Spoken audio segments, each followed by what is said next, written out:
Eu convidei hoje a Eduarda Nova Cruz, que é mestranda aqui do programa de pós-graduação. A Eduarda é formada em Física, aqui no Instituto de Física da URGS.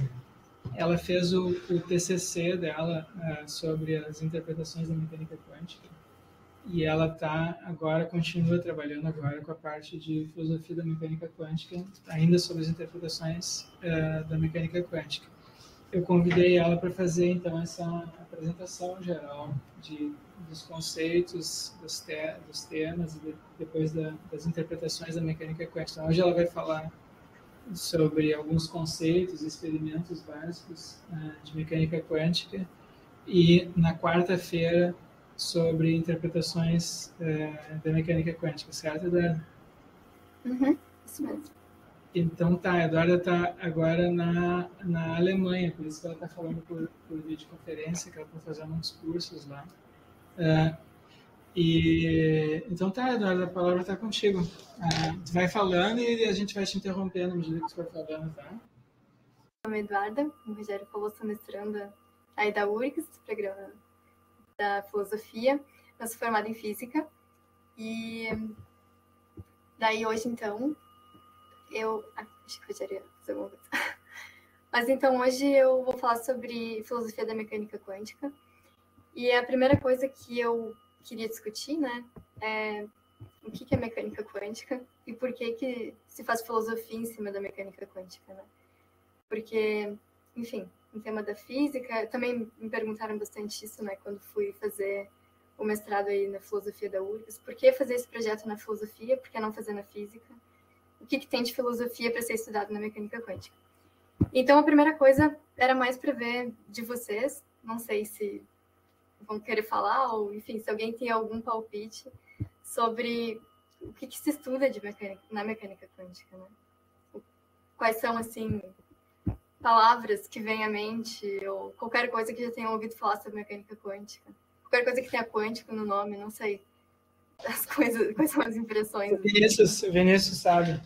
Fala,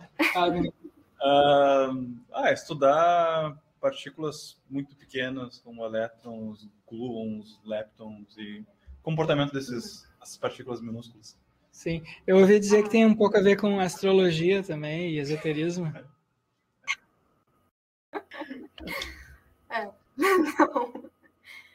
Mas, assim, isso que o Vinícius falou tá certo, porque, pelo menos, assim, na grande área, né, do que estuda mecânica quântica é estudo muito pequeno e não muito grande. Existe hoje em dia até uma incompatibilidade, assim, entre a física que estudo muito grande e a física que estudo muito pequeno. Então, a quântica serve para descrever um muito pequeno, mas não para descrever um muito grande, né? E, enfim, mas daí, no final, de repente, a gente tem mais claro, assim, o que é isso. Mas, pelo menos... Oi, pode falar. Eu tenho essa curiosidade, já vou antecipar, porque a gente supõe que as coisas muito grandes são feitas de coisas muito pequenas. Então, por que a mecânica quântica não pode ser uma teoria universal? Por que a gente precisa de duas físicas? A física relativística, a teoria da relatividade do Einstein, e a teoria mecânica quântica. Por que são duas teorias? Por que isso até agora não foi unificado? Qual é a dificuldade? Depois, claro, eu sei que esse é um tema assim profundo, né? Mas pelo menos se pudesse indicar alguma coisa, não precisa ser agora, tá, Eduardo? Mais adiante. Sim. Não, mas realmente, né? Se tem essa grande questão, assim. E, na verdade, acho que na quarta-feira eu vou falar um pouco melhor, mas as interpretações divergem sobre se a mecânica quântica é universal ou não, né? Então, tem interpretações que dizem que sim, que a gente pode tratar o muito grande como quântico, só que teria um gasto computacional, tecnológico, que não compensa. Não tem por que tratar as coisas muito grandes a partir das coisas muito pequenas que formam elas, quando a gente poderia ter um ganho de eficiência, assim, ao tratar de forma mais geral.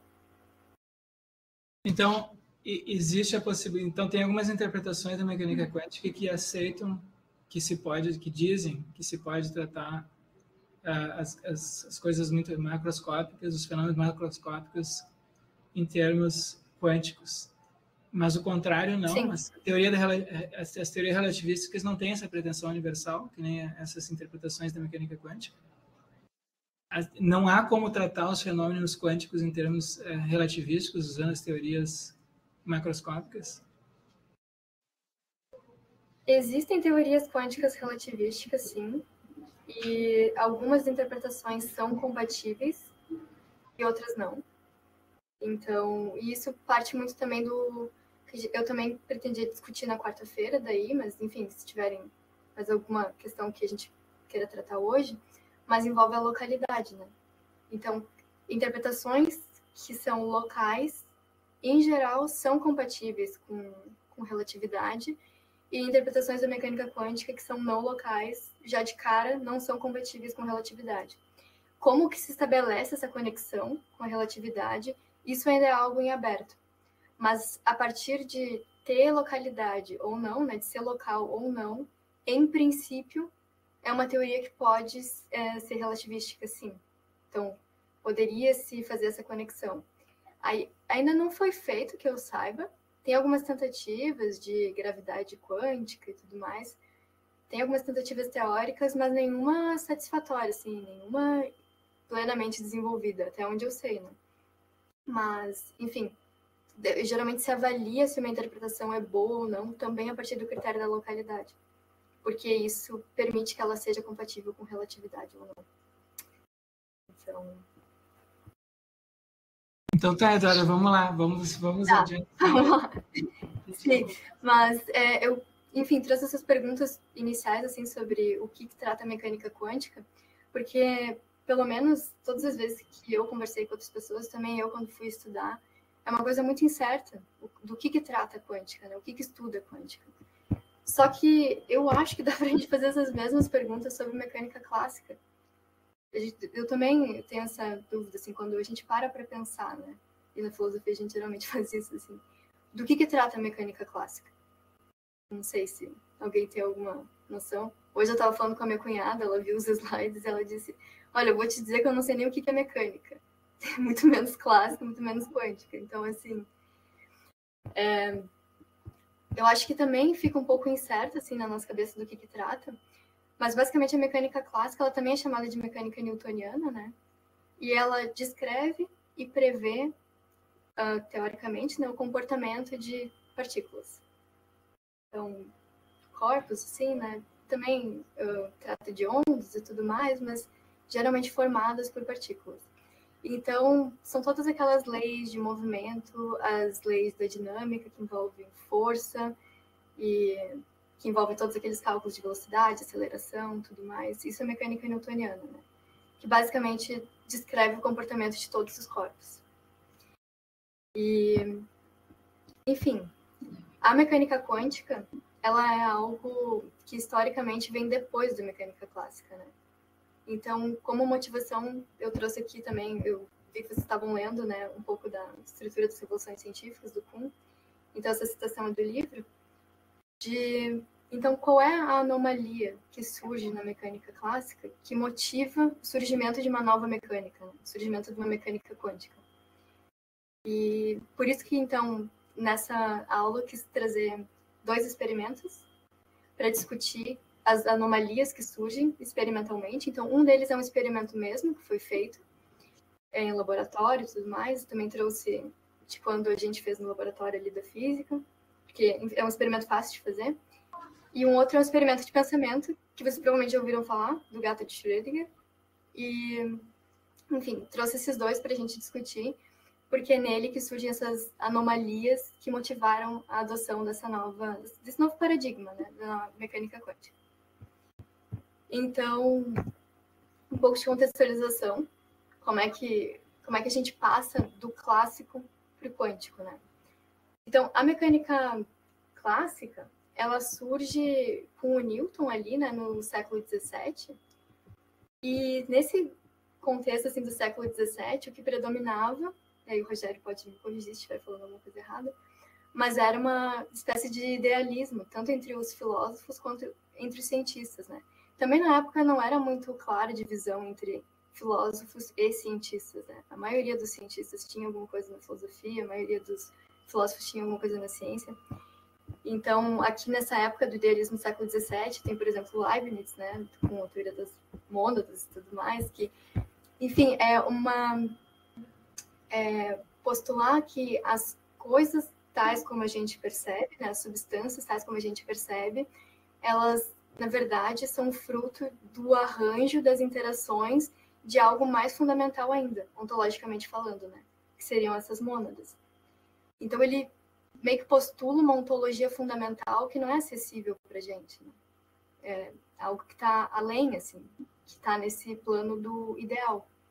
Isso falando da filosofia, né? Embora o Leibniz também tenha várias contribuições, né, em praticamente todas as áreas, e incluindo no desenvolvimento da mecânica. E também aqui mencionar o Kepler, também um astrônomo daí.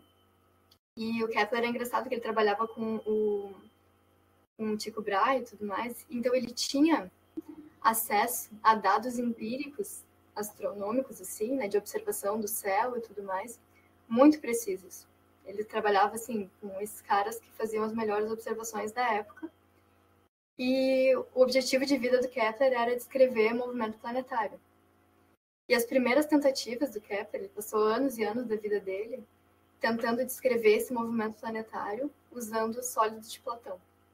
Os sólidos de Platão são figuras geométricas que são figuras que existem, né? Claro, sólidos que existem matematicamente, mas que o Platão dizia que eram aqueles que iriam desvendar todo o movimento do universo e tudo mais. E o Kepler adota isso. Ele achava que através dessa descrição do movimento dos planetas, pelos sólidos de Platão, ele iria descobrir o plano de Deus para o universo. Então, assim, anos e anos da vida do Kepler olhando aquele monte de dados empíricos que ele tinha e tentando colocar uma teoria super idealizada e também com viés, né, religioso e teológico em cima daqueles dados.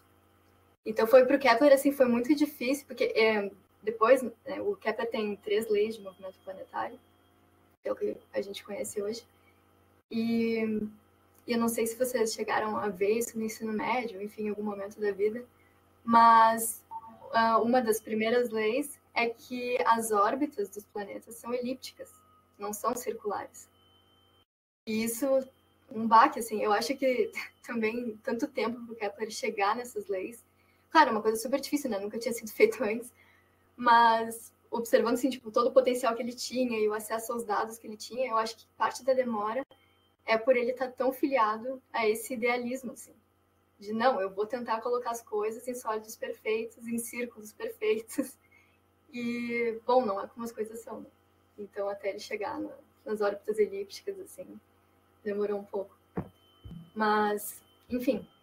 Então, tinha esse idealismo, assim, que predominava ali no início, né?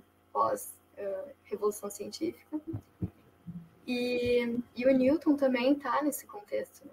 Porque toda a mecânica clássica do Newton, ela é desenvolvida a partir de um ideal absoluto. Tudo que o Newton desenvolveu de teoria, ele dizia que valeria em qualquer lugar do universo. Exatamente daquela maneira.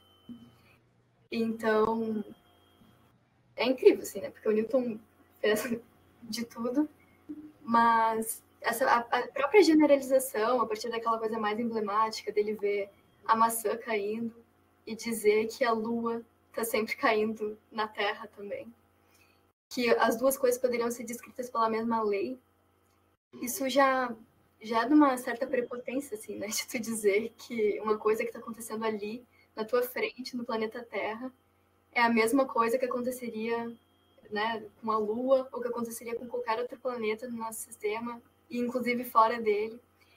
Então, quando o Newton está falando de movimento, quando ele está falando de força, por exemplo, ele está pressupondo um referencial absoluto.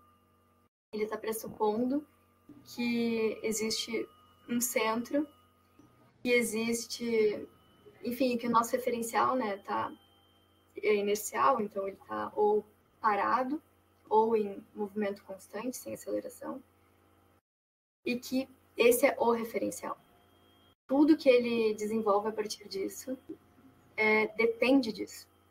Então, enfim, é parte também de um certo idealismo, né? Porque ele está falando das coisas, ele está falando do universo, está falando da Terra, está falando do universo, e é como se, até na época, as pessoas falavam do Newton, né? Tinha alguns escritores, eu acho que o Pope foi um que falou isso, de que depois do Newton não se tinha mais o que fazer na física. Como se o Newton tivesse descoberto tudo o que tinha no universo e que não restasse mais nada a ser descoberto na ciência. Sim, isso a gente já, né, a gente viu um pouco aqui, que tem essa a concepção de ciência que se tinha naquela época é diferente da que se tem hoje, né?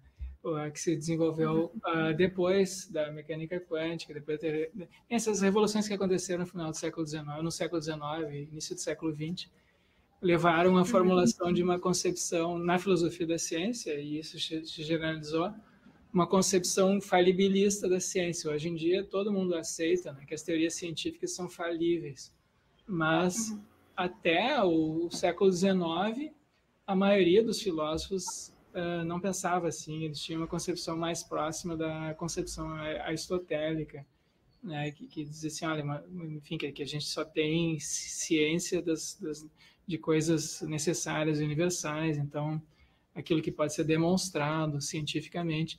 E com relação a Newton, a maioria das pessoas pensava isso que o Alexander Pope escreveu dele, né?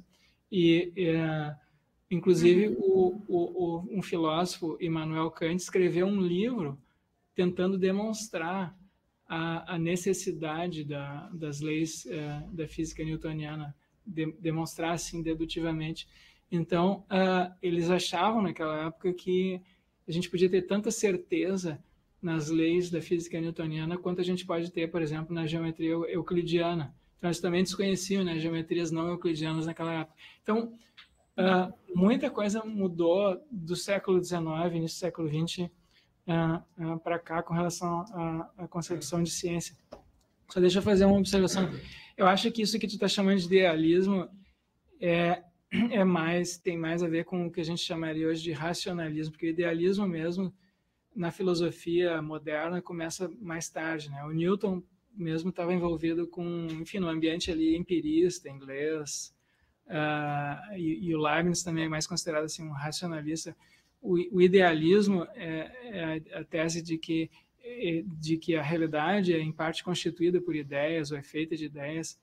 Isso, enfim, eu não sei se isso chegou a influenciar diretamente ali o Newton e o Kepler. Eu teria que investigar isso. Havia idealistas assim britânicos, o bispo Berkeley é um caso famoso, mas enfim, isso não importa aqui muito para nós hoje. Eu acho que bom, mas enfim, eu tô tomando teu tempo, Eduardo. Continua. Não, mas é isso, muita coisa mudou, mas isso que estava acontecendo nessa época, isso é o surgimento da mecânica clássica. E é interessante destacar isso, porque a teoria do Newton, então, do século XVII, e o que a gente estuda ali no Instituto de Física é exatamente o que o Newton desenvolveu. Então, assim, é muito, assim, para mim foi muito chocante, assim, terminar praticamente o curso de Física. A gente tem uma cadeira de mecânica quântica. Então, a gente termina o curso, a gente chega no penúltimo semestre do curso de Física e a gente sabe tanto quanto o Newton, assim. É meio frustrante, assim, claro, né? Saber tanto quanto Newton é bastante coisa. Mas eu quero dizer que a gente chega nesse ponto da mecânica clássica e a gente consegue resolver praticamente todos os problemas que nos são apresentados no curso de Física usando a mecânica clássica. Então, ela é realmente muito poderosa. Mas chegou um ponto em que ela deixou de ser suficiente, né? Em que ela se mostrou, que nem o Rogério falou, falível, né? E foi isso que aconteceu. Isso também veio de uma mudança na filosofia. Então, esse empirismo, esse positivismo que vem na metade ali do século XIX, depois do início do século XX, né, tem o Ernst Mach, né, que já falava de um empirismo ali, retomando, né, coisas que já tinha empirismo antes, mas aí começa a ganhar mais força. E daí, com o positivismo, que também foi algo que depois foi influenciado, né, e acabou influenciando também o desenvolvimento da relatividade, né, daquilo de que as coisas podem ter um valor de verdade se a gente especificar qual é um sistema em que elas estão operando, né? Então, as teorias elas podem ser coerentes logicamente, elas podem fazer sentido, mas elas passam a ser verdadeiras no momento em que a gente coloca elas contra um dado empírico, né? Então, vendo o dado empírico que a gente vai dizer se é verdadeiro ou não, e até antes disso a gente tem uma questão de coerência interna daí, né, da teoria. E, enfim. E daí foi nessa época do início do século XX, na verdade, se eu não me engano, é bem em 1900 mesmo, que começa o que se chama de mecânica quântica antiga. Né? E daí o chamado pai da mecânica quântica antiga é o Planck. E é engraçado porque nessa época da física, não vou entrar em detalhes, mas a mecânica quântica surge por causa de um problema muito grande em relação ao espectro de corpo negro. Então, tinha gente estudando o espectro de corpo negro, né? É um corpo que assim, é idealizado, mas que teoricamente absorveria toda a radiação que chega nele. E muita gente usava o corpo negro para modelar planetas ou outros corpos, assim. É algo mais da astronomia. Então, o pessoal tinha desenvolvido uma técnica de espectroscopia com luz para analisar os espectros de corpo negro. Então, qual é a radiação que a gente consegue ver desse corpo negro. E, enfim, daí estavam desenvolvendo uma teoria, modelando daquela forma. Só que, ao mesmo tempo, estava se desenvolvendo e avançando muito a termodinâmica. E aí o pessoal começou a analisar termodinamicamente também, porque tudo que é radiação, enfim, temperatura é uma espécie de energia, né? A temperatura, na verdade, é um gradiente de energia. E então também tem radiação envolvida. Então tinham duas frentes, assim, trabalhando com o corpo negro. Tinha o pessoal da termodinâmica e tinha o pessoal da astronomia trabalhando com espectroscopia. E eles, enfim, fazendo previsões sobre corpos negros, e chegaram a coisas totalmente diferentes.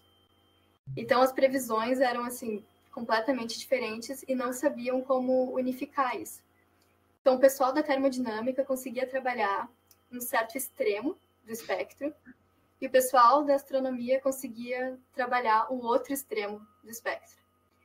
Mas quando, por exemplo, a termodinâmica tentava ver certo comprimento de onda ali da radiação, o gráfico explodia ou acontecia alguma anomalia muito grande, não se tinham valores para aquilo.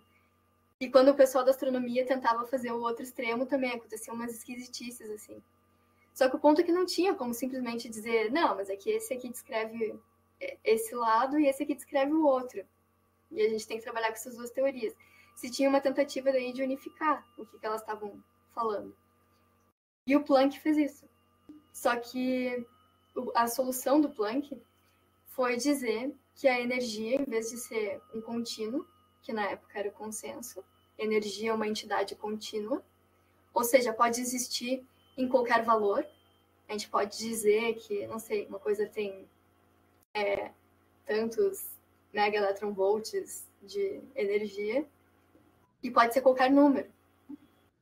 E se tinha essa ideia de que era um contínuo. E o que o Planck fez foi dizer que não, que a energia era discretizada. Então, que a energia só poderia existir em múltiplos de uma quantidade fundamental de energia, que ele chamou de quantum. E a solução do Planck foi para essa situação bem específica do espectro de corpo negro. Só que foi algo genial, assim. Foi algo que solucionou o problema. E o Einstein, quando viu isso, disse, meu Deus, a energia, de fato, é uma entidade discreta. E o Planck disse, não. Não generaliza o meu resultado.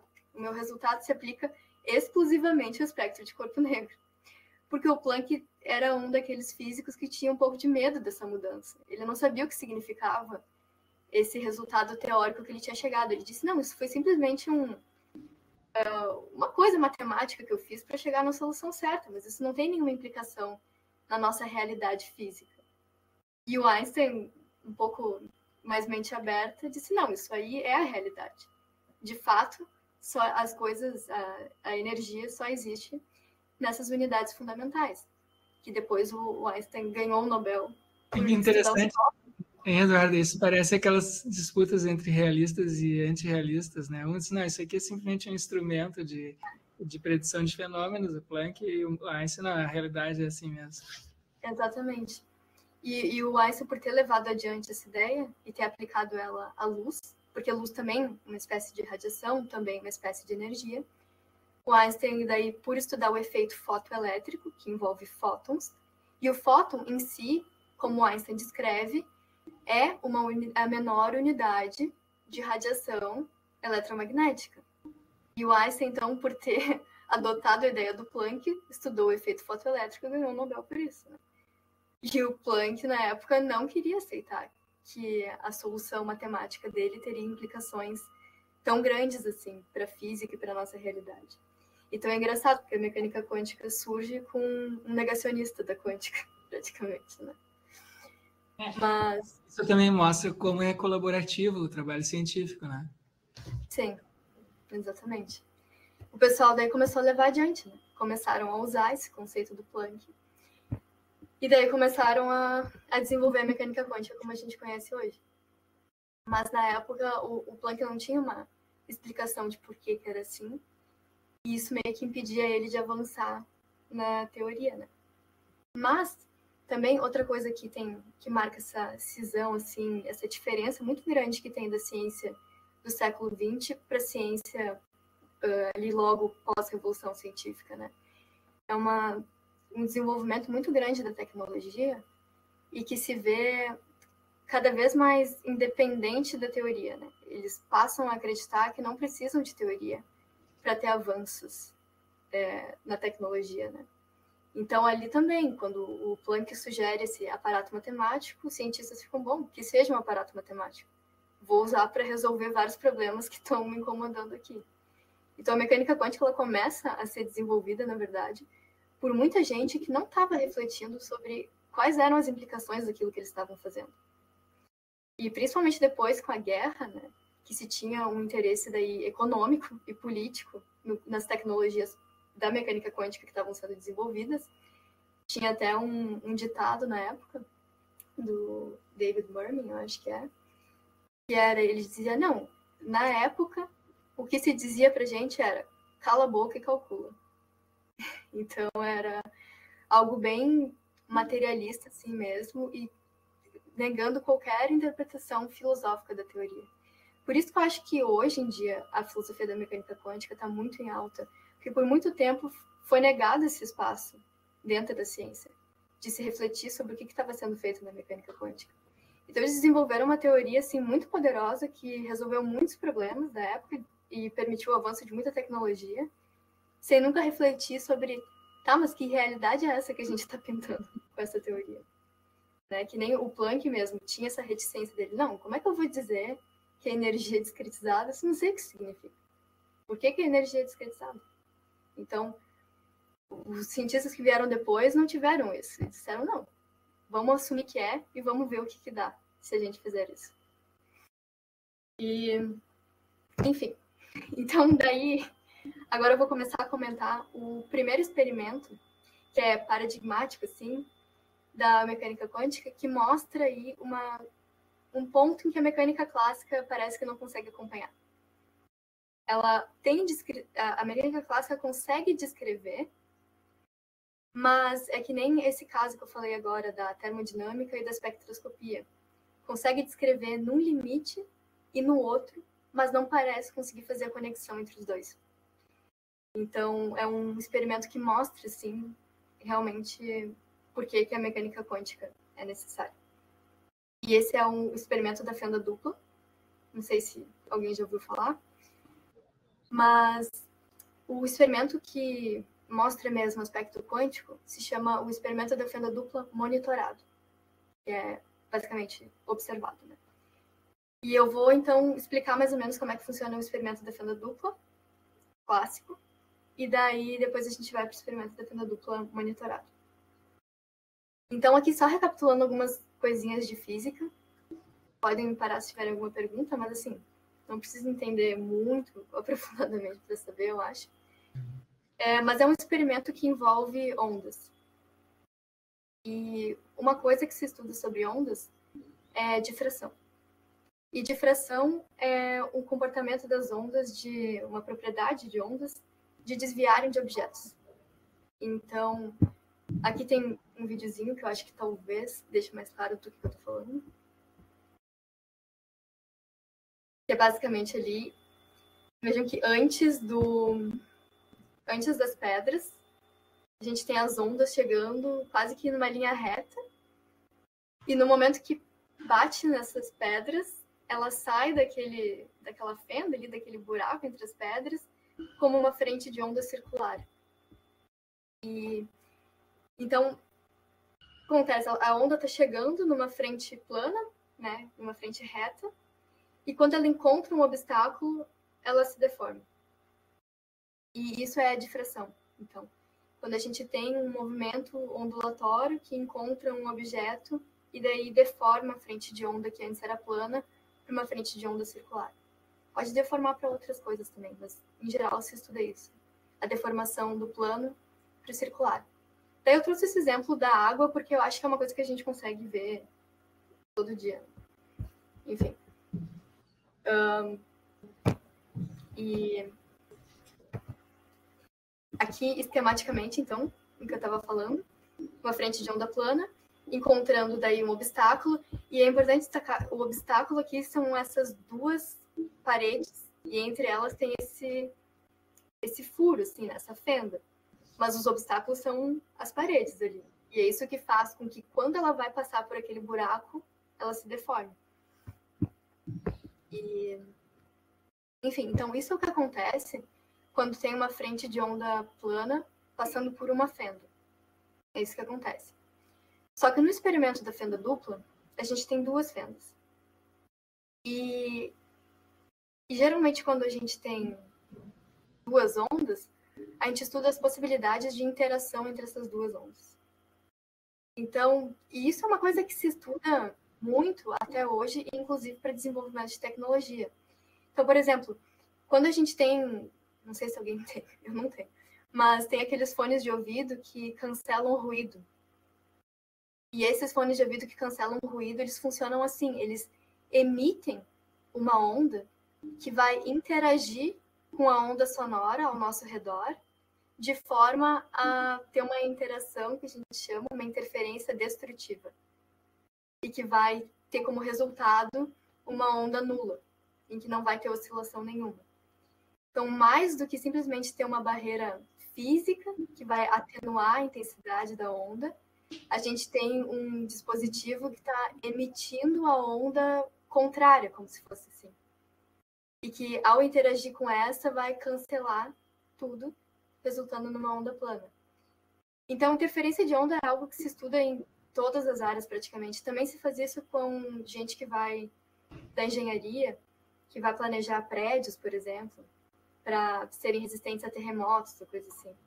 Então, se sabe que o lugar vai estar em algum ponto que é propenso à oscilação, às vezes até perto de viaduto, de ponte, coisa assim, já se planeja para que a própria construção oscile no sentido contrário, assim, para que consiga cancelar qualquer oscilação. Então, enfim, no experimento da fenda dupla, o que é interessante é analisar justamente isso, a interação entre a onda que sai de uma fenda e a onda que sai da outra fenda. Então, a gente já viu por esses slides aqui de difração, que a onda que sai da fenda, ela agora é circular. Então, a gente vai ter a interação de duas frentes de ondas circulares. E aqui só, né, o que eu falei agora, que existem dois tipos, então, de interferência de ondas. A interferência construtiva e a interferência destrutiva. Claro, tem uma gradação entre elas, né? Nem tudo é totalmente construtivo, nem tudo é totalmente destrutivo. Existem gradações. Mas, idealmente, a construtiva é isso, que a gente tem essa onda vermelha aqui, que vai ser somada a essa onda azul. E aí vocês podem ver que cada pico e cada vale estão sobre a mesma posição, praticamente, né? Se a gente traçasse uma linha vertical aqui, eles estão na mesma posição. Então, isso resulta num pico e num vale com o dobro de intensidade ali, né? E outra coisa daí, a destrutiva, é exatamente o contrário. A gente diz que essas ondas aqui, que geram uma interferência destrutiva, elas estão defasadas. Então, é como se a gente mandasse a onda lá de cima primeiro, espera um pouquinho e manda a segunda. Então, ela vai encontrar, cada pico vai encontrar um vale, e daí isso vai resultar nessa onda, que é uma onda já que não existe, né? Que é essa verde aqui, que é só uma linha reta. Então, ela não oscila. E, então, essas são as duas possibilidades, assim, de interferência. E aqui também uma outra coisa com água, e mostrando daí a interação de duas frentes de ondas circulares. É um padrão que provavelmente vocês já viram, mas é interessante aqui porque fica bem claro onde que tem uma interação construtiva e onde que tem uma interação destrutiva. Então, imagine que se a gente colocasse uma folha de árvore, um barquinho de papel, qualquer coisa, para estar em cima desse padrão, aí onde agora ele destacou aqui em preto, parece uns raios assim. Nesses pontos, a água não oscila. Porque ali teve uma interferência destrutiva entre as duas frentes de onda. Então, se a gente colocasse qualquer coisa naquele ponto, não oscilaria nem para cima nem para baixo. É como se a água ali está totalmente parada. Enquanto que se a gente colocasse alguma coisa nesse outro ponto, que agora ele vai deixar branco, nesse outro ponto está tendo interferência construtiva. Então, se a gente colocasse alguma coisa ali, ela estaria oscilando para cima e para baixo, de forma bem mais intensa do que estaria se tivesse só uma frente de onda. Então, na prática, seria isso. A gente tem pontos em que nada oscila e pontos em que oscila muito. E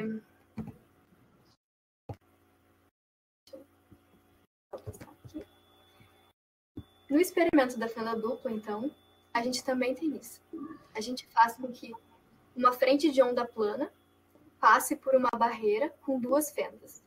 Isso gera daí duas frentes de ondas circulares, e daí essas frentes de ondas circulares vão interferir uma com a outra, dando origem a pontos de oscilação muito grande e pontos de oscilação zero.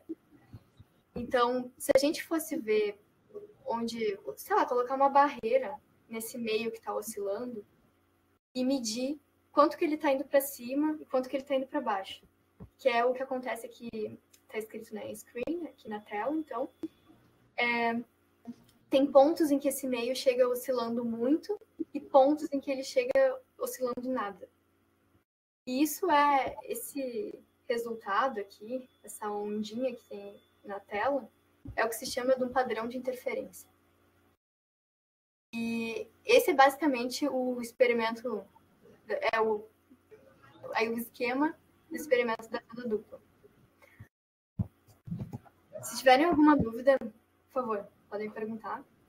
Mas, Rogério, quer perguntar alguma coisa? Não. Tudo certo? O que é interessante, eu acho, disso aí, é que todos os videozinhos que eu mostrei, as animações, é tudo com água, né? Que é uma coisa que a gente sabe que tem onda. Mas existia também, na época do Newton, um debate sobre a natureza da luz. Se a luz seria uma partícula ou se a luz seria onda. Então, o próprio Newton, ele achava que era partícula. E, enfim, depois se viu que a luz era onda, e depois com Einstein se viu que podia ser descrita por partícula de novo. Então, o Newton sempre que a gente tenta provar que ele está errado, no final ele está certo. Mas, enfim. E daí, se tinha esse debate, então, sobre se a luz seria feita de partículas ou se a luz seria feita de ondas. E aí, então, se elaborou, o Young, né, o Thomas Young, um experimento com fenda dupla, usando luz. Então, ele pegou a mesma barreira com as duas fendas, só que em vez de fazer passar água ou qualquer outro fluido, assim, que tivesse ondas, ele pegou e iluminou, tipo, com uma lanterna. No caso, um pouco mais elaborado, porque a fonte de luz precisa ser coerente, então, como se fosse com laser, assim. E daí fez essa fonte de luz, então, passar pelas fendas. E, enfim, tá descrito aqui. Aqui já dá pra... Aqui já tem um spoiler do que é o resultado, né? Do experimento. Mas o ponto é que se a gente... Peraí que eu tenho um slide depois que eu acho que fica um pouco melhor. Se a gente fosse tentar fazer, por exemplo, o experimento da fenda dupla usando partículas, o que aconteceria? A gente tem uma ponte de partículas, que é como se estivesse só jogando umas bolinhas contra aquela barreira que tem duas fendas. Bom, se a gente está jogando as bolinhas retinho, assim, algumas vão passar pelas fendas, e a gente vai ter na parede depois, digamos que sejam bolinhas com tinta, a gente vai ver marcaçõezinhas de tinta exatamente atrás das fendas. Não tem como a gente ver uma marcaçãozinha numa bolinha atrás da barreira, né? A bolinha não atravessa a barreira. Ela vai parar exatamente atrás da fenda. Então se formam esses dois montinhos, assim, de partículas, né? Não é um padrão de interferência. É como se fosse uma sombra ou algo assim. E o que se esperava? Se a luz fosse uma partícula, fosse feita de partículas, se esperava ver esse resultado. Se esperava... Na verdade, eu não sei o que vocês imaginam, mas eu também, tipo, fico imaginando. Se a gente pega, sei lá, uma plaquinha com duas fendas e ilumina essa plaquinha com uma lanterna, eu espero ver na parede duas fendas luminosas, né? Dois retângulos luminosos, assim. Só que não é o que acontece.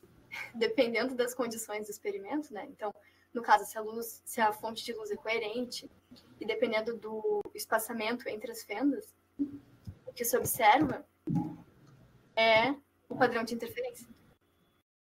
Se observa, então, isso que está aqui nessa tela. Então, o experimento de Young, ele basicamente prova que a luz é onda.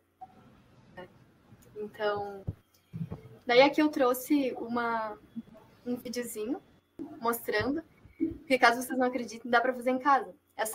Eu gosto bastante dessa física, ela faz uns videozinhos assim pro YouTube, e ela decidiu fazer em casa, assim, pegou um laser e gelo seco, e ela pegou um fio de cabelo, porque, enfim, existe uma outra propriedade de ondas que passar a luz por duas fendas ou fazer a luz bater em uma barreira só gera o mesmo padrão de interferência.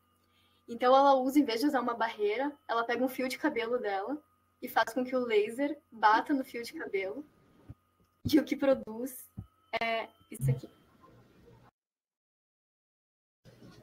Então, dá para ver ali todo o padrão de interferência, né? Na luz, o que acontece? Onde tem interferência construtiva, a gente vê um feixe bem brilhante. E onde tem interferência destrutiva, é escuro. Por isso que tem esses feixes, assim, separados. Onde está escuro é onde as ondas eletromagnéticas da luz estão interagindo de forma destrutiva. E onde está claro, está interagindo de forma construtiva. Então, dá para fazer. A gente faz no laboratório de física. Então, aqui tá as fotos de quando eu fiz o experimento. Em, sei lá, 2021, eu acho.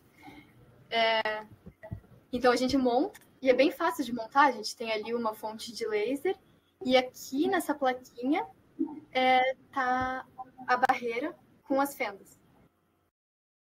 E daí o que a gente viu na parede é esse padrão de interferência. Então, a gente consegue ver os pontos brilhantes, que são de interferência construtiva, e os pontos escuros de interferência destrutiva. Então, mas é aquela coisa, né? Que nem o Rogério falou, nessa época já se provar uma teoria científica já era uma coisa meio complicada, né? O que se tinha é, mostrou que esse cara estava certo, até que alguém mostre que ele está errado, né? Então, enfim. Esse é o experimento de Young, então esse é o experimento da fenda dupla. E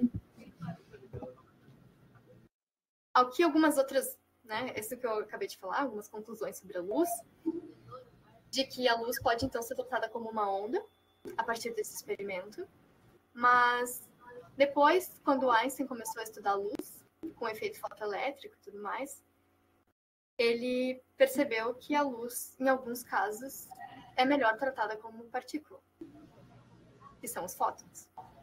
Então, é meio esquisito dizer assim que esse experimento ele é interessante filosoficamente, eu acho, porque a gente pensa que a gente está descobrindo alguma coisa sobre a natureza da luz. Inicialmente, o experimento foi pensado para isso. Se a luz é partícula ou se a luz é onda. Só que o que se descobre, na verdade, a conclusão do experimento, a gente não pode ser tão assim, querer fazer afirmações muito pretensiosas. O que se descobre é, no experimento da fenda dupla, a luz se comporta como onda. Ponto. É isso. O Einstein, quando foi estudar a luz, ele estava estudando fenômenos específicos, como superfície de metais e tudo mais. E o que ele viu é que a luz se comporta como partícula, naqueles casos específicos. Então, é difícil dizer que um experimento físico vai falar sobre a natureza da entidade física. Aí também fica a pergunta, né, de saber como a coisa se comporta. Significa saber o que a coisa é? Porque parece que não, né? A gente sabe como a luz se comporta em determinadas situações, mas não se tem uma resposta definitiva sobre o que a luz é. Então, talvez vocês já tenham ouvido falar, não sei, sobre dualidade onda-partícula. Às vezes se fala sobre isso. E não só em relação à luz, mas se fala isso em relação a elétrons, né? De que, não, eles são onda e partícula. Eu não gosto disso, porque é meio... O que isso quer dizer? Não quer dizer que eles são onda e partícula. Quer dizer que em alguns casos eles se comportam como onda e em alguns casos eles se comportam como partícula. Acho que é meio difícil da gente dizer, assim, sobre a natureza das entidades só a partir desses experimentos. Por isso que eu coloquei essa conclusão bem mais moderada do que geralmente é apresentado nos livros de física. Assim. Geralmente se diz, a luz é onda, ou, enfim, onda e partícula. E aí, enfim, o que eu concluo é só que ela se comporta de tal maneira em algumas situações e se comporta de outra maneira em outras situações. Isso que eu tinha apresentado antes, né? E o que é interessante daí é que, primeiro, então, um experimento com ondas, se imaginava, usar fluidos. Por isso, aqueles vídeos que eu trouxe de água e tudo mais. Aí o Young teve a ideia de, não, vou iluminar isso aqui, vou fazer um experimento com luz. E daí teve esse padrão de interferência. E daí o pessoal foi um pouco mais longe e pensou, não, vamos jogar partículas para ver o que acontece. Vamos jogar partículas bem pequenas para ver o que acontece. E daí resolveram fazer esse experimento com uma fonte de elétrons, jogando elétrons contra uma barreira com duas fendas. E daí o que aconteceu foi um padrão de interferência. Então, em vez de se ver aqueles dois montinhos de partículas atrás das fendas, o que se observou foi esse padrão de interferência. E se vocês forem perceber, esse feixe central aqui, ele está exatamente atrás da barreira. Então, olhando assim, é como se o elétron tivesse atravessado a barreira e parado exatamente atrás da barreira. Porque esse feixe não está atrás de nenhuma fenda. Ele está atrás da barreira aqui. Então, a menos que o elétron também tenha desviado e vindo para cá, né? Mas é um resultado, assim, surpreendente, eu diria. Porque mostra que partículas também se comportam como ondas, né? Dependendo da situação. Com ondas, assim, com o experimento da água, eu acho que é mais ou menos intuitivo para a gente entender essas interferências. Agora, com partículas fica mais difícil porque como é que, enfim, as partículas não estão atravessando a barreira ali ao mesmo tempo, né? Elas estão atravessando umas depois das outras. E, no entanto, elas vão se acumulando naqueles montinhos ali. Isso. Então, a pergunta é como é que os elétrons que vieram depois sabem que os que vieram antes foram para um lugar ou outro? Quer dizer, como é que eles sabem para onde que eles têm que ir para dar aquele resultado ali? Como se eles estivessem se coordenando todos. Os elétrons combinaram antes de sair que eles iam se acumular naqueles montinhos ali, mas certamente não foi isso. Então, como é que se explica isso? Como é que... Enfim, tem um montinho que está maior, agora os próximos elétrons que vierem vai ter que ir para o outro lá para ficar tudo mais ou menos igual. Então, como é que acontece isso? Pois então, tem também isso dentro da quântica, às vezes, se tem dúvida sobre esse experimento. Esse eu diria que é o experimento mais estudado dentro da mecânica quântica, assim, e da filosofia da quântica. Porque, na verdade, se tu for fazer esse experimento bem devagarinho, que nem tu falou, pega uma fonte de elétrons que vai jogando um elétron por vez. E bem devagarinho. Isso é muito difícil de conseguir, tecnologicamente falando, muito difícil de tu lançar um elétron por vez, mas tem como. E se tu faz esse experimento jogando um elétron por vez, ainda assim se tem esse padrão de interferência. E o que acontece é que isso aqui é um resultado estatístico. Esse padrão de interferência, ele surge... eu não sei quantos... Mas como é que pode ter interferência se eles estão passando um por vez? O elétron está interferindo com o quê? Com a onda, tem duas ondas ali, uma interferindo com a outra, mas se é um de cada vez... Sim. Eu ia comentar. Tem um comentário aqui. É porque aí, Tu escuta, Eduardo? Tô escutando. Para tu fazer sentido disso, tem que entender o elétron como uma onda. Então, ele veio antes como uma onda, então ele já entrou nas duas fendas, e daquelas duas fendas ele saiu como ondas circulares, uma de cada. E aí, ele interferindo nele mesmo, como se fosse. Então, ele não é um ente partícula, um ente em um lugar só. Ele é um ente que se espalha. E aí é importante que a fenda seja com um tamanho parecido do elétron, né? Mas isso que é estranho. Tu tem que acreditar que ele é uma onda, assim como a água é uma onda.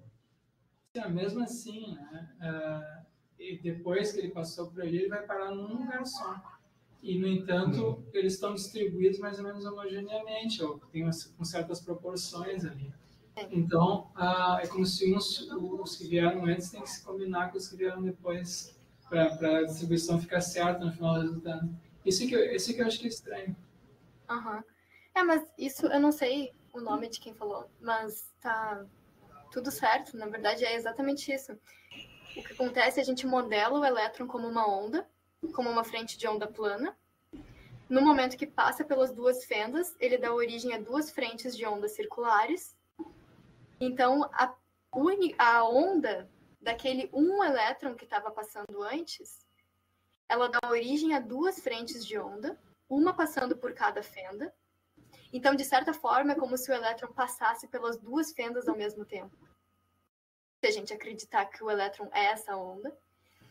E daí, essas duas frentes de onda, elas vão gerar um padrão de interferência. E, basicamente, se a gente for traçar uma linha conectando todos os pontos de interferência construtiva.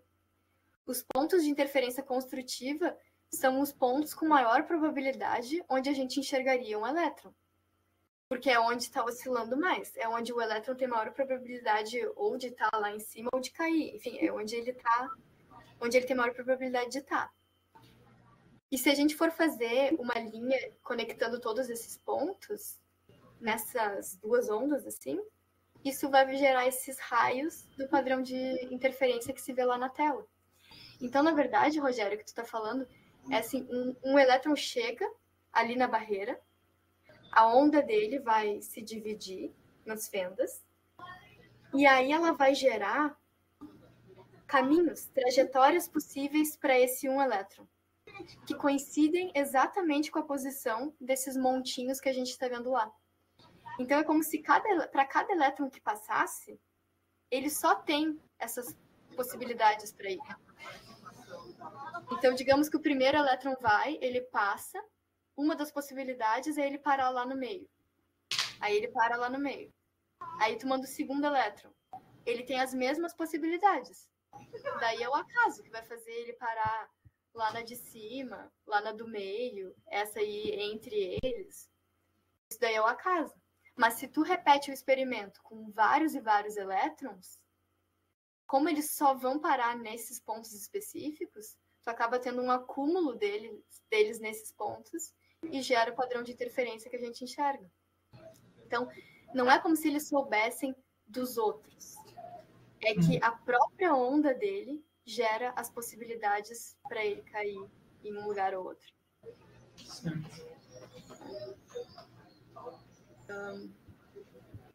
Mas, enfim, pode perguntar? Não, eu só queria tentar dar uma complementada, porque isso é uma coisa muito esquisita. O elétron parece que ele tem que interagir com o outro que nem estava lá ainda, lembrar do que o outro fez, mas é uma questão de probabilidade mesmo.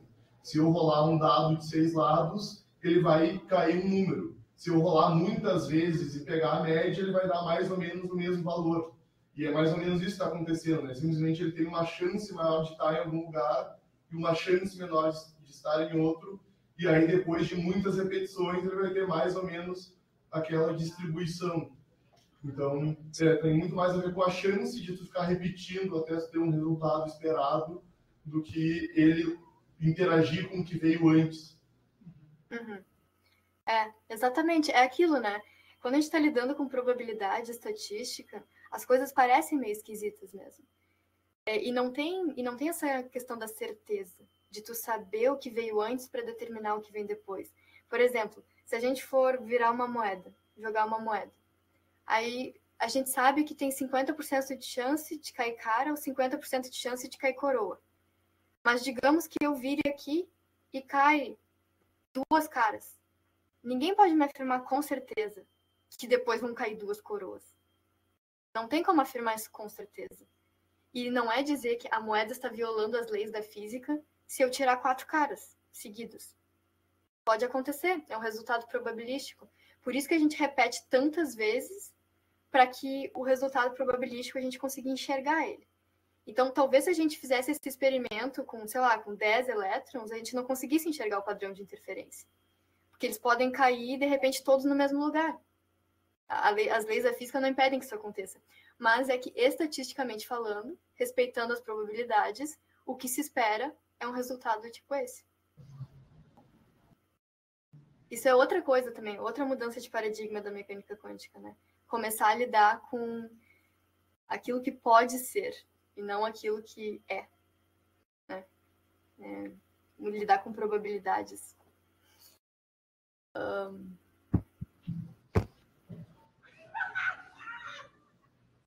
Aqui um pouco mais sobre partículas, né? Aquilo que eu falei. O que o resultado do experimento diz? Ele diz sobre como as coisas se comportam naquele experimento. Mas é difícil falar, que nem estava comentando agora, né? A gente tem que considerar que o elétron é uma onda. O que acontece é que a gente tem que modelar o elétron como se ele fosse uma onda. A gente não precisa acreditar, a gente não precisa afirmar, assim, metafisicamente, ontologicamente, o elétron é uma onda. A gente modela ele como se fosse uma onda, para conseguir esse resultado específico.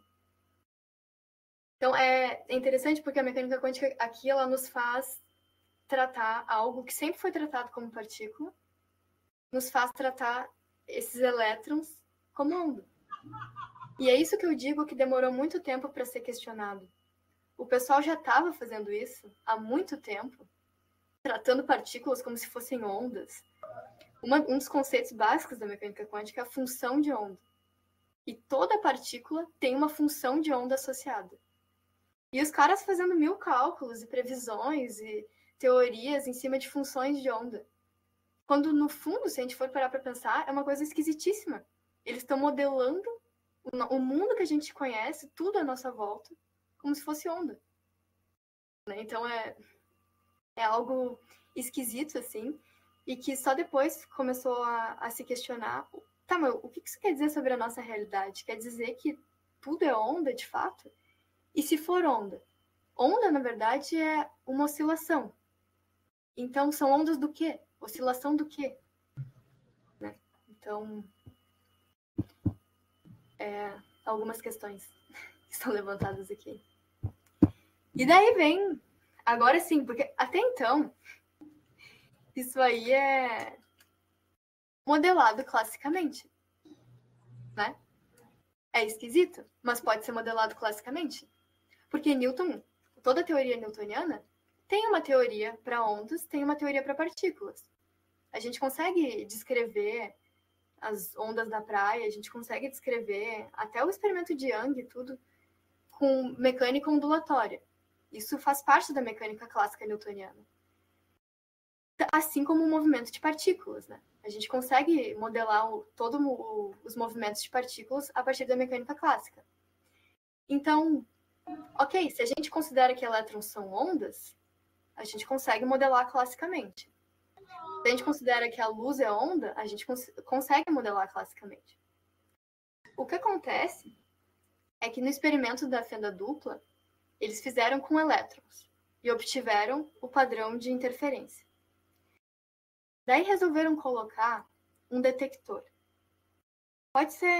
E esse detector pode ser alguma coisa, sei lá, um dispositivo eletrônico mesmo.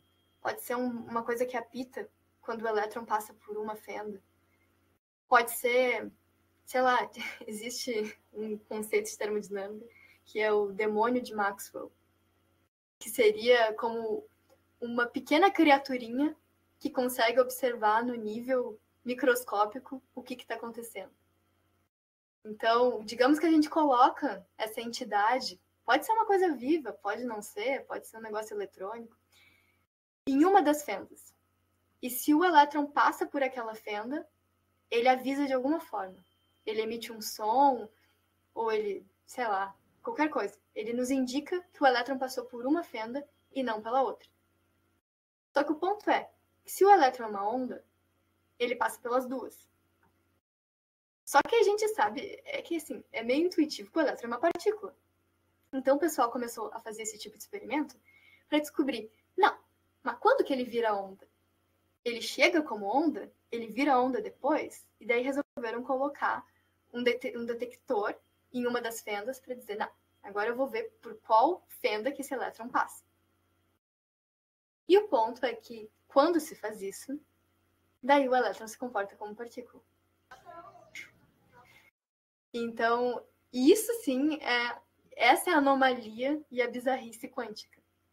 O experimento da fenda dupla monitorado, ele é muito emblemático, porque ele traz um conceito de observador que não se tinha antes, em nenhuma teoria.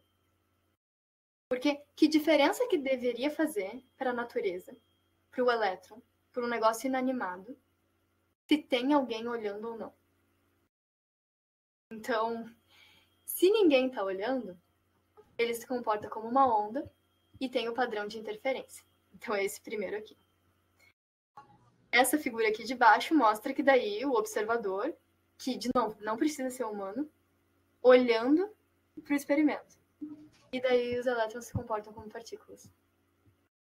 Então, a gente consegue ver aqui aquilo que eu tinha falado que se espera, né? Que exatamente atrás das fendas.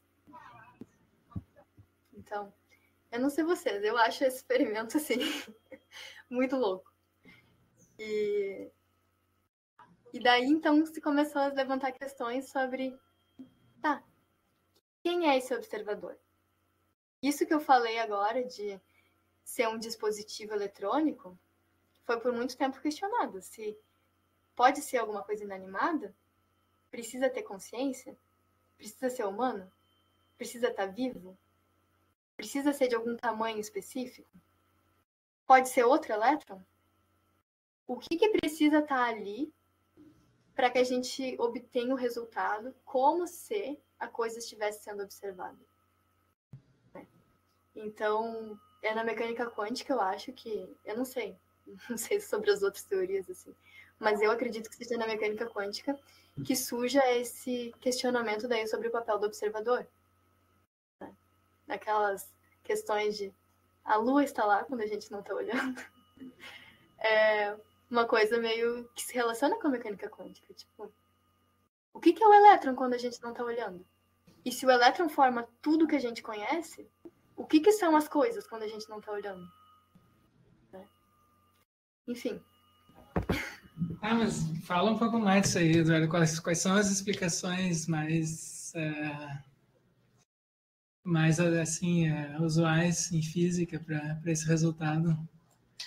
Não pode, assim, o que me ocorre é que se eu colocar um dispositivo eletrônico ali, ele vai interagir com o elétron, né?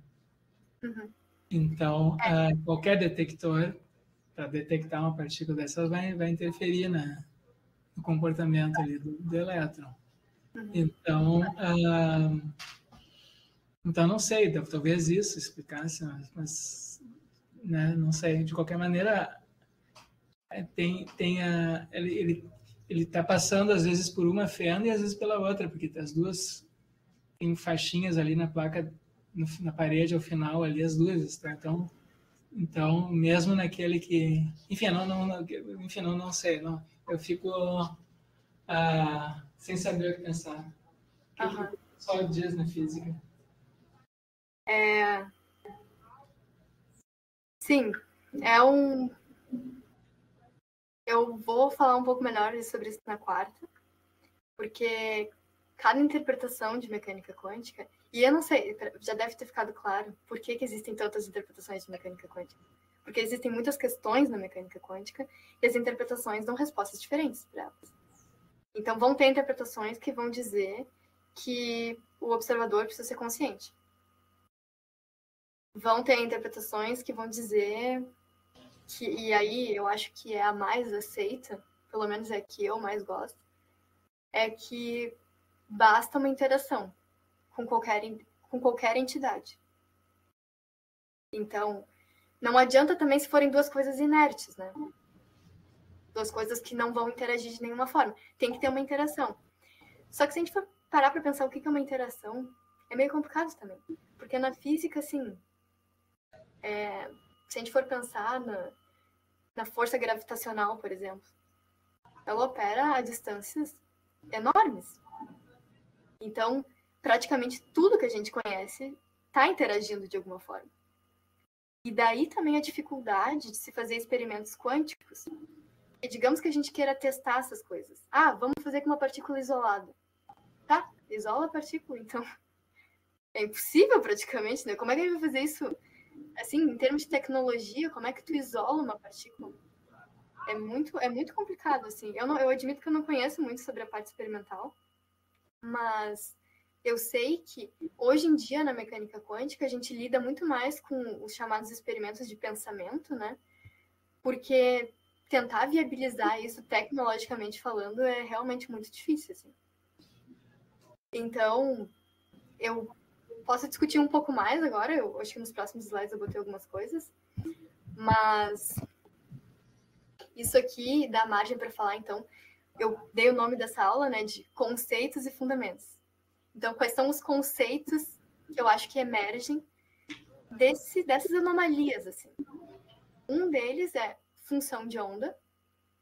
Então, a partir daqui, a gente começa a tratar todas as entidades como tendo uma função de onda associada. O que isso quer dizer depende da interpretação. Tem interpretações que vão dizer que tudo é onda, tem interpretações que vão dizer que tudo é partícula, tem interpretações que vão dizer que existem ondas e partículas, e que as partículas são conduzidas pela onda. Tem interpretações que vão dizer que não tem nada. Então, assim, depende muito da interpretação tu dizer o que é essa função de onda. Tem os materialistas que vão dizer, não, o mundo é como a gente conhece. A função de onda é um objeto matemático que a gente usa para fazer os cálculos.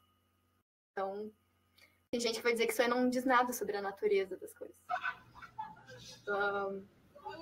Enfim, eu sou mais partidária da interpretação que trata tudo como onda.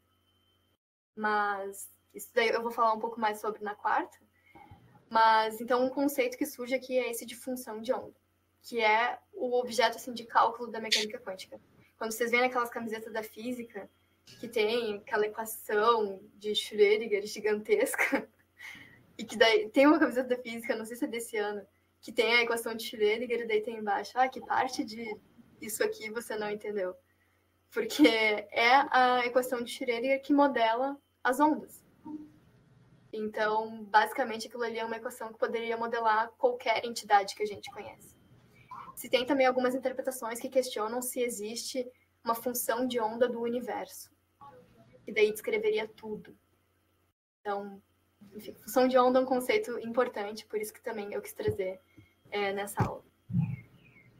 E daí, isso que o Rogério falou é interessante, e eu diria que é o maior problema filosófico da mecânica quântica ainda hoje, se chama problema da medida. E o problema da medida é justamente isso. Ok, vamos aceitar que tudo é modelado por ondas. O que a gente observa não é onda. O que a gente observa lá na tela são 2 montinhos de partículas. Mesmo que eles sejam onda no meio do caminho, quando eles estão lá naquela tela, eles são partículas. Eles têm propriedades de partículas. Então, o problema da medida é o seguinte. Se a gente for aceitar que as coisas são modeladas por função de onda e que existe uma probabilidade associada a qual vai ser o resultado dessa medida, então, no caso desse experimento da fenda dupla, existe uma probabilidade dos elétrons serem encontrados ou naquela faixa central, ou na faixa mais acima, ou na outra. Ou seja, uma probabilidade associada a um padrão de interferência ali. Se a gente aceita que a onda vai modelar isso aí, então o que explica que o resultado seja um e não outro? Por que a gente observa uma coisa concreta em vez de observar todos os resultados? Esse é um problema que vem porque as ondas, elas podem estar no que se chama de uma superposição. Então, o que a onda está modelando? Digamos que aqui a onda desse elétron que vai passar pela fenda. Existe, então, é como se a gente fosse imaginar aqui um pico de probabilidade associado a cada uma dessas faixas aqui na tela. E daí, se a probabilidade for igual para todas as faixas, o que determina que eu vou encontrar o elétron em uma faixa e não na outra? Porque a onda não é capaz de me dizer isso. A onda, que nem a gente falou, ela te dá um resultado probabilístico. A onda vai te dizer, o elétron pode estar aqui, aqui, aqui ou aqui. Só que quando a gente mede, a gente encontra só em um lugar. E o que explica que ele está naquele lugar e não em outro?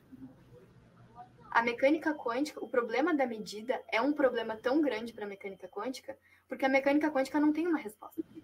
Ela não tem uma resposta para te dizer por que acontece um e não outro. E daí isso me leva para o outro experimento, que agora já está mais para o finzinho da aula, né? Então vou discutir mais rapidinho. O outro experimento que eu ia falar, que é o gato de Schrödinger. Que, como a gente... Não sei se vocês já ouviram falar sobre o gato de Schrödinger, né? Mas geralmente a gente sabe... é um gato que está vivo e morto ao mesmo tempo. E o experimento, na verdade, ele foi uma ironia do Schrödinger, né? O Schrödinger não comprava nada disso. Ele não acreditava que uma superposição, ou seja, essa possibilidade de uma coisa estar em mais de um estado ao mesmo tempo, ele não acreditava que isso seria possível para objetos macroscópicos. Então, ele elaborou esse experimento de pensamento como uma resposta irônica às pessoas que defendiam a superposição. Ele disse, não, mas vem cá. Então, tu quer me dizer que se eu tivesse um gato dentro de uma caixa, totalmente fechada e isolada. E dentro da caixa, eu tenho um dispositivo que funciona com o decaimento de uma partícula radioativa. E que, se a partícula decai, ela ativa um martelo que quebra um vidro de veneno que mata o gato. Só que o decaimento da partícula depende de um fenômeno quântico. Digamos que a partícula tem probabilidade de 50% de decair e 50% de não decair. Eu estou tratando a partícula como uma entidade quântica, então eu estou atribuindo uma função de onda em que tem uma superposição de estados, que diz a partícula decaiu, a partícula não decaiu. Tem 50% de chance para cada um. Então, quer me dizer que até eu abrir a caixa e ver o que aconteceu, é como se o gato estivesse numa superposição de estados correspondente aos estados da partícula. Se a partícula decai, quebra o vidro, o gato inala o veneno e morre. Se a partícula não decai, o gato continua vivo. Então, é como se o gato estivesse numa superposição de estados em que ele está vivo e morto. E o Schrödinger, ele elaborou esse experimento como uma ironia. Ele disse, óbvio que não. O gato está vivo ou morto. Não importa se eu abro a caixa ou não. Antes de eu abrir a caixa, já está decidido. O gato está vivo ou morto. Só que tem aquela questão do observador, né? Será que o gato está vivo ou morto? Será que depende do observador humano abrir e ver se o gato está vivo ou morto? E o que acontece nesse experimento, não sei se vocês já ouviram falar, se tem algum palpite sobre o que... Não sei se vocês acreditam que o gato está vivo e morto, ou se ele está vivo ou morto. Não sei. É difícil acreditar que ele está vivo e morto, né? Enfim, a gente conhece gatos vivos ou gatos mortos, não gatos mortos-vivos. Sim. Assim como a gente mesmo, né? A gente Sim. nunca vê nós mesmos, a gente nunca vê, sei lá, os objetos na nossa volta, a gente nunca vê eles numa superposição de estados, né? Só que o ponto é que a gente se esquece às vezes, mas a gente está sempre interagindo com outras entidades. Sim, é como se a nossa experiência fosse sempre a da dupla fenda com o observador ali, né? Exatamente. O resultado é sempre aquele, não é ondulatório. Exatamente. Porque a gente está sempre num ambiente, né? A gente está sempre cercado de partículas de ar, a gente está sempre cercado de luz, a gente está sempre cercado de radiação. E tudo isso interage com as partículas do nosso corpo. E sempre que a gente tem o que se chama em ambiente, na física, na verdade, é só uma quantidade muito grande de partículas. Então, sempre que a gente tem um ambiente interagindo com uma partícula, o ambiente provoca o que se chama de colapso da função de onda. Que também é outro termo importante, outro conceito importante da mecânica quântica, o colapso. E também, eu vou falar na quarta-feira sobre colapso, é interpretado de maneira muito diferente, dependendo da interpretação. Tem interpretações, inclusive, que vão dizer que não existe colapso. Então, o colapso é aparente. E o que seria o colapso? Só para vocês terem uma noção por que é o nome colapso, né? Eu botei aqui uma ilustração. Imaginem a função de onda, que tem uma onda, e o colapso é simplesmente uma superlocalização da onda, em um só ponto bem intenso. Ele nunca chega a ser, assim, uma localização perfeita, mas ele é um estreitamento da onda de tal forma que nós, humanos, sempre percebemos as coisas como tendo lugares fixos, como tendo, enfim, formatos fixos e tudo mais. Então a gente não percebe as coisas como onda. E isso se deve justamente ao fato de que... E isso é uma coisa da física também. Quanto mais... Como é que chama? Quanto mais restrições a gente tem... Agora tem um nome que eu não estou me lembrando. Quanto é grau de restrição... Enfim. Mas quanto mais condições assim, a gente coloca sobre algum corpo, alguma partícula, mais bem localizada ela está. Menos... grau de liberdade. Quanto menos graus de liberdade a coisa tem, mais confinada ela está. E isso se dá pela especificação de coisas que cercam ela, por exemplo. Então, não sei, se eu digo, o Rogério está em Porto Alegre. Ok, isso é uma coisa. Mas se eu digo que o Rogério está a tantos metros do colega tal. O Rogério está a tantos metros da cadeira tal. O Rogério está a tantos metros do quadro. Eu vou cada vez mais limitando as possibilidades para o Rogério estar. Porque se eu digo que ele está em Porto Alegre, ele tem muitas e muitas possibilidades de lugar para estar. Mas se eu digo que ele está a tantos metros de tal coisa, a tantos metros de outra coisa, eu vou colocando cada vez menos possibilidades para ele estar. Então, assim também funciona com as partículas.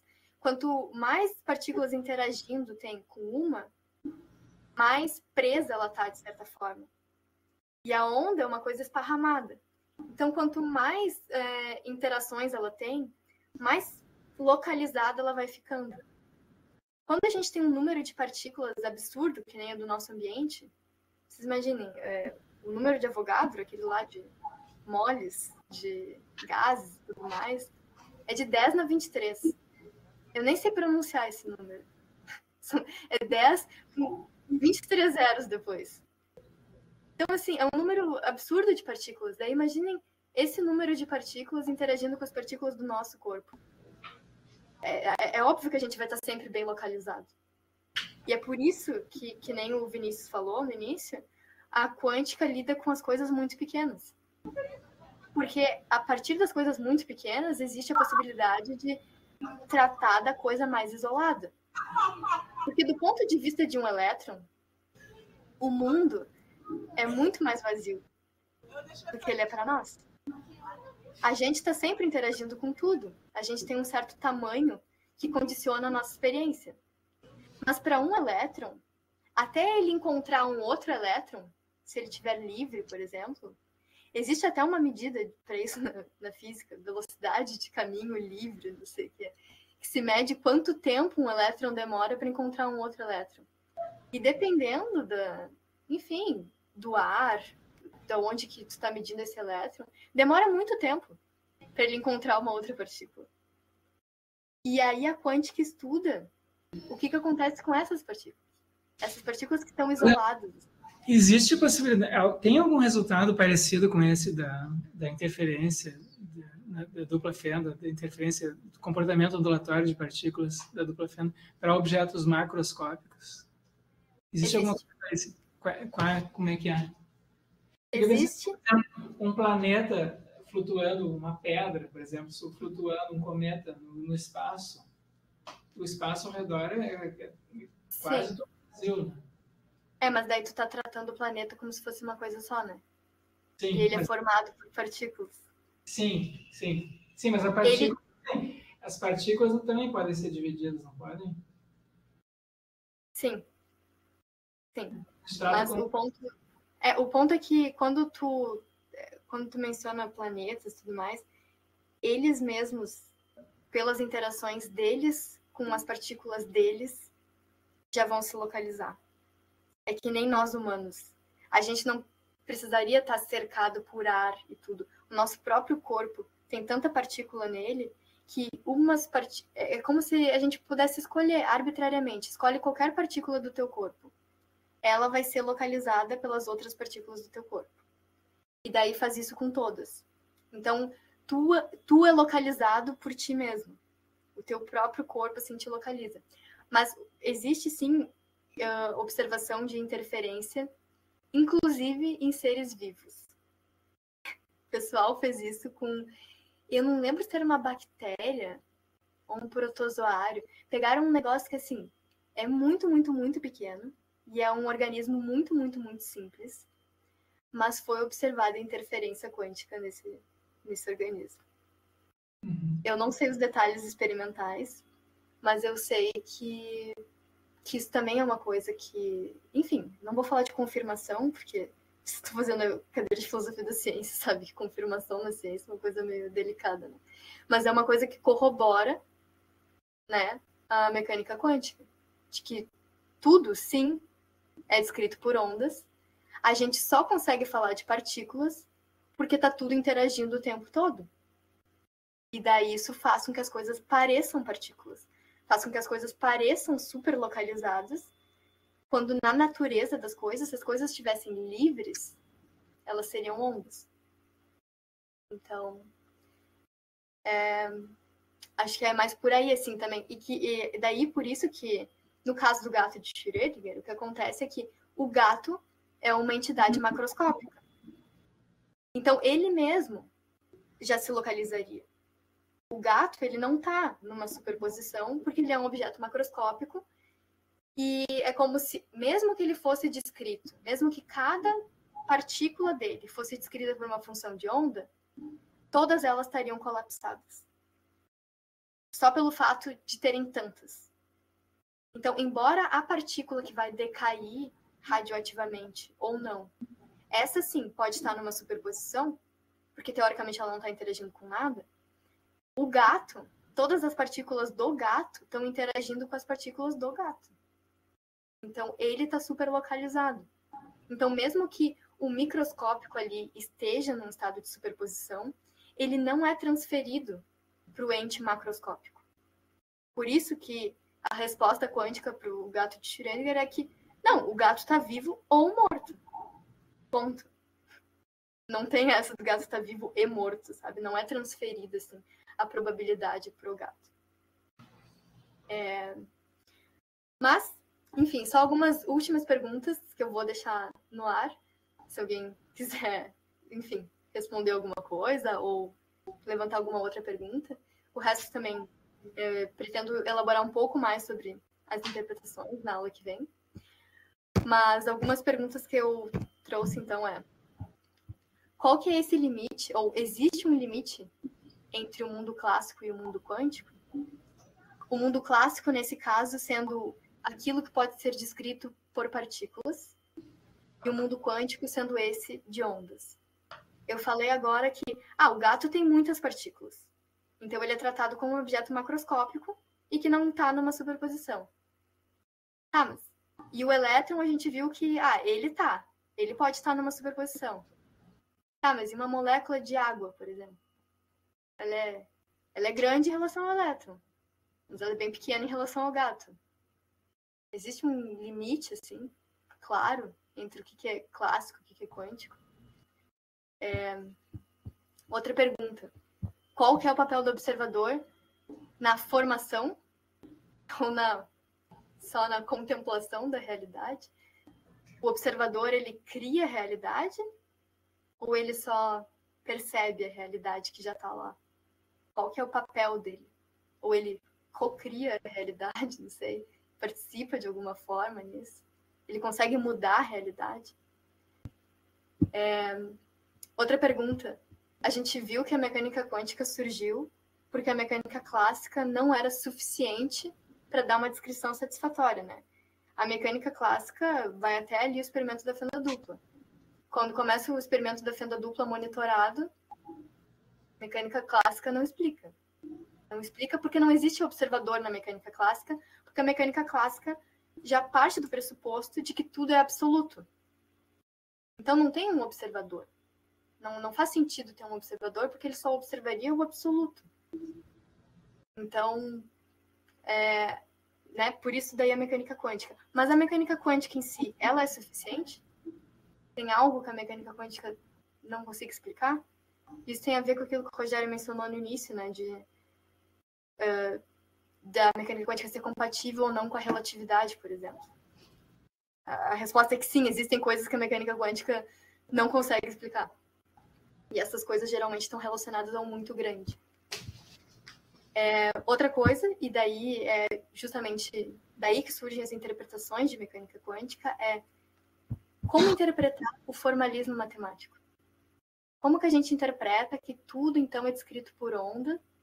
Como que a gente interpreta a probabilidade? Como que a gente interpreta, então, todos esses cálculos que se faz? que isso significa? Isso diz alguma coisa sobre a natureza das coisas?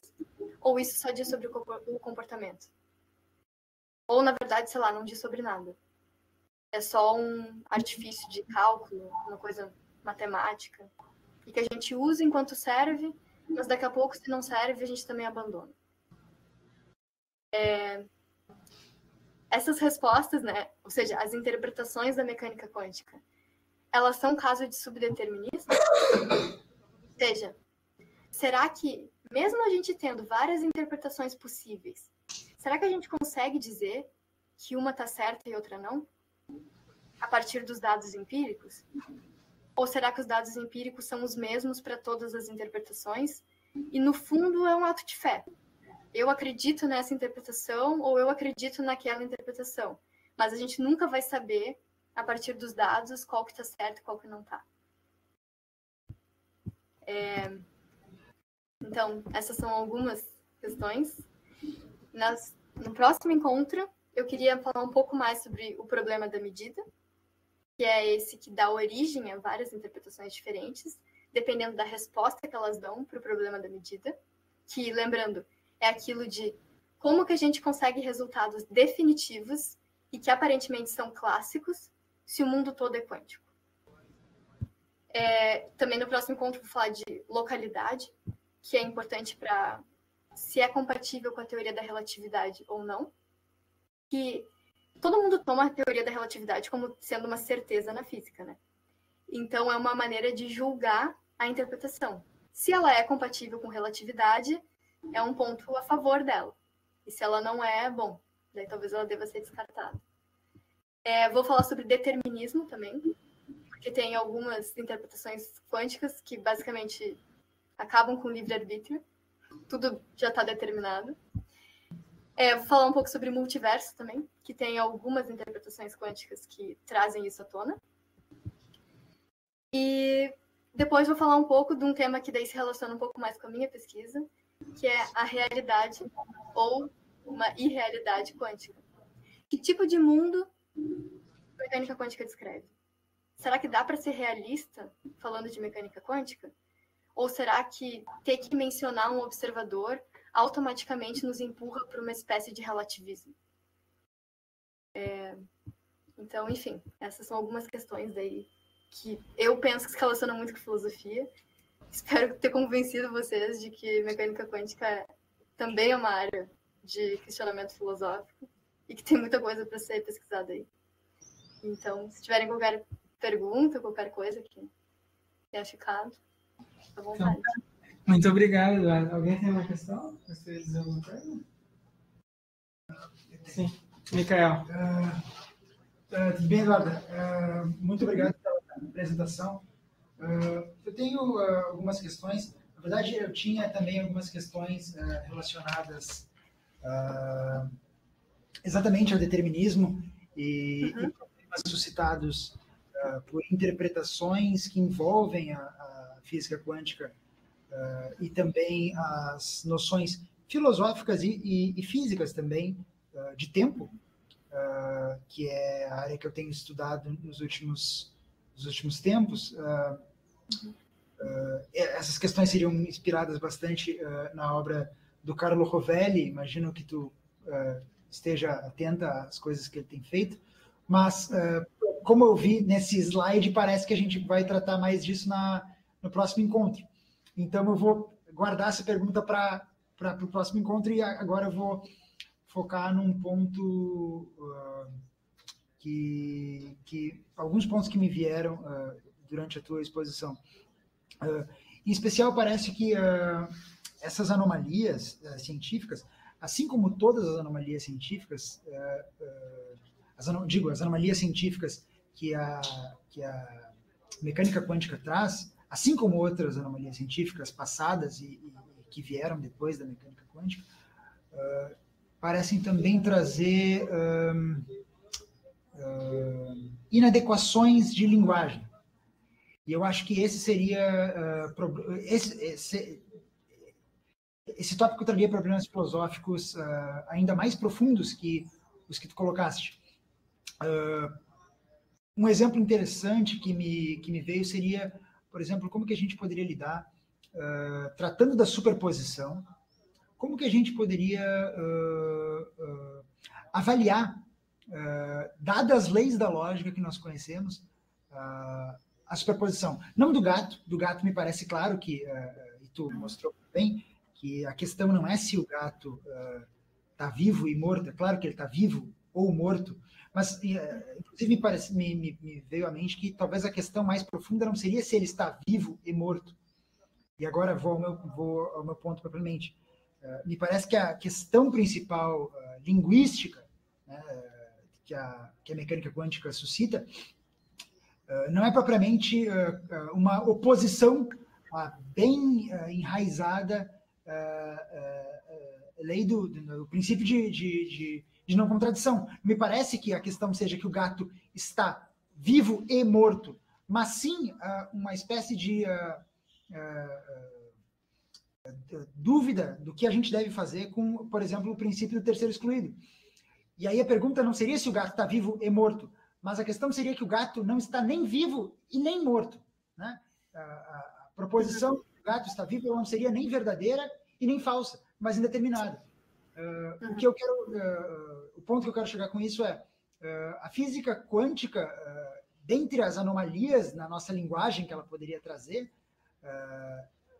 ela traria talvez uma anomalia a princípio, não digo grave, porque isso já é bem aceito hoje, mas difícil, uma anomalia difícil na nossa linguagem, que seria, em alguns contextos, abrir mão do princípio do terceiro excluído e assumir uma lógica trivaluada com um valor de verdade, verdadeiro, falso e indeterminado. Eu queria saber o que tu achou sobre isso, etc. Não, é uma boa pergunta, sim. Eu acho isso super interessante. Inclusive aqui na Alemanha tem um colega de curso que ele não gosta muito de física, não se interessa muito por física, nunca estudou física na vida, e ele vai a todas as cadeiras de física quântica que eu vou. E eu digo para ele, tá, mas por que tu tá aqui? E ele diz, não, porque eu quero estudar do ponto de vista lógico. Eu me interesso por lógicas não clássicas, né? E eu quero estudar isso, porque me parece que a mecânica quântica traz um exemplo palpável daquilo que a gente desenvolve teoricamente em lógicas não clássicas, né? E eu concordo contigo.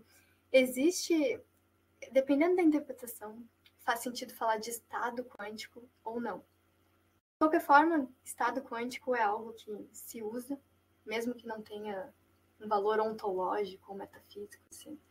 Se usa normalmente para fazer cálculo e tudo mais. E o que tu falou é que, sim, antes de fazer a medida, o gato está num estado realmente indeterminado. Ele está num estado misto, digamos assim.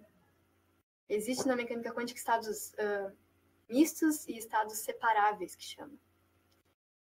Dependendo do valor da probabilidade de cada estado possível. Existe outra coisa. Existe sempre uma probabilidade associada a um estado cruzado.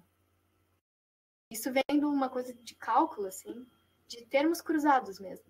Então, não sei se vocês se lembram. É uma coisa... Claro, acho que ninguém se lembra, porque é algo que... Por que alguém se lembraria? É meio chato. Mas na matemática de colégio, às vezes a gente vê produtos notáveis. Então, por exemplo, se a gente vai fazer A mais B ao quadrado. É A ao quadrado mais 2 vezes A vezes B mais B ao quadrado. Esse é o resultado. Então, a gente tem A ao quadrado e B ao quadrado. Mas, se a gente eleva a soma, né, ao quadrado, surge esse termo no meio aí, que é A vezes B. Isso é o que se chama de um termo cruzado, porque ele está envolvendo tanto um quanto o outro. E a mecânica quântica atribui para muitas coisas uma probabilidade não zero para esses estados mistos. O que são esses estados mistos? Porque, assim, dependendo do caso, não digo o caso do gato, porque, como a gente conversou, ele é uma coisa macroscópica. Mas, para partículas, né, e coisas menores, assim, existe, sim, uma probabilidade associada a um estado cruzado. Um estado que é indeterminado. E o que tu faz com aquela probabilidade? É uma coisa muito esquisita, assim, porque o ponto é que quando a gente mede, sempre vai dar um ou outro. Mas antes da gente medir, a gente tem uma probabilidade de ser esse estado cruzado. Então, realmente, eu concordo com o que tu falou, é uma coisa que está sendo muito investigada também. Tem muita gente da lógica, que nem esse colega que eu mencionei. Tem muita gente da lógica interessada em mecânica quântica, porque tem implicações, sim, para a linguagem que a gente vai usar para tratar. Sim, é uma mudança, por isso que eu digo, eu acho muito interessante estudar mecânica quântica, porque ela é uma mudança de paradigma total, assim. Tanto do ponto de vista lógico, quanto de um ponto de vista científico, um ponto de vista filosófico. É uma mudança muito grande e que, como eu falei, por questões históricas, demorou a ser investigado.